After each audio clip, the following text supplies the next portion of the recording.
Voulez-vous savoir ce qu'est un lévite? Voilà ce qu'est un lévite, pour commencer. Mais oh, tragédie des tragédies.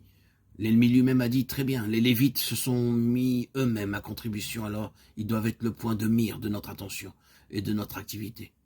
Il s'agit d'une histoire constante des Lévites pervertis et mis hors de leur position souillée en vue d'arrêter tout le mouvement de Dieu.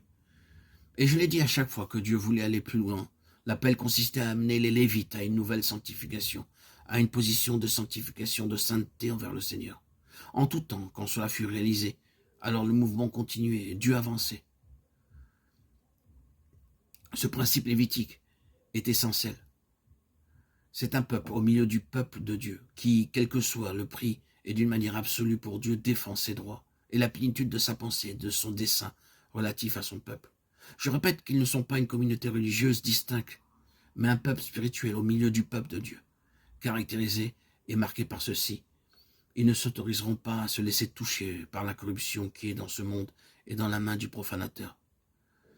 Vous devez lire ces chapitres des prophéties de Malachie en ayant toujours cette pensée en tête. Ce sont des chapitres terribles, n'est-ce pas? Effroyables. Dieu dit, vous êtes frappés par la malédiction, même cette nation tout entière, Malachie 3,9. En montrant son jugement ardent, oui, ardent, touchant leur vie dans la famille, dans leur terre et en toutes choses. Des choses affreuses sont dites dans ce livre. Mais vous remarquerez que les Lévites sont le point central de toutes ces prophéties. Et cela nous conduit à ceci. Le messager de l'Alliance viendra soudain à son temple, le Seigneur que vous cherchez. Il s'assiera comme celui qui affine et purifie l'argent. Et il purifiera les fils de Lévi. Et il purifiera les fils de Lévi. Et avec cela, en ce qui concerne notre Bible, vous passez de l'Ancien au Nouveau Testament. Et le grand Lévite arrive, le grand Lévite vient, le Seigneur Jésus. Et en lui, nous voyons le principe dans son intégralité, toute la signification de l'histoire des Lévites résumée.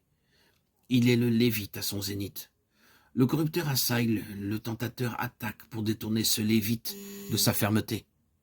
Si tu es le Fils de Dieu, Matthieu 4,3. Mais ce Lévite triomphe jusqu'au coup final, jusqu'à l'ultime prix à payer. Il vainque et nous dit la même chose qu'à ceux qui étaient auprès de lui. Ne craignez pas, car j'ai vaincu le monde. Référez-vous à Jean 16,33, le grand Lévite, le grand vainqueur. Et maintenant aux églises, à celui qui vainque. Le témoignage de Jésus. Il a vaincu et ce témoignage est déposé auprès des églises. À celui qui vaincra. Chers amis, je suis tout à fait sûr que les disciplines du Seigneur sont toutes dans ce sens, pour obtenir la victoire.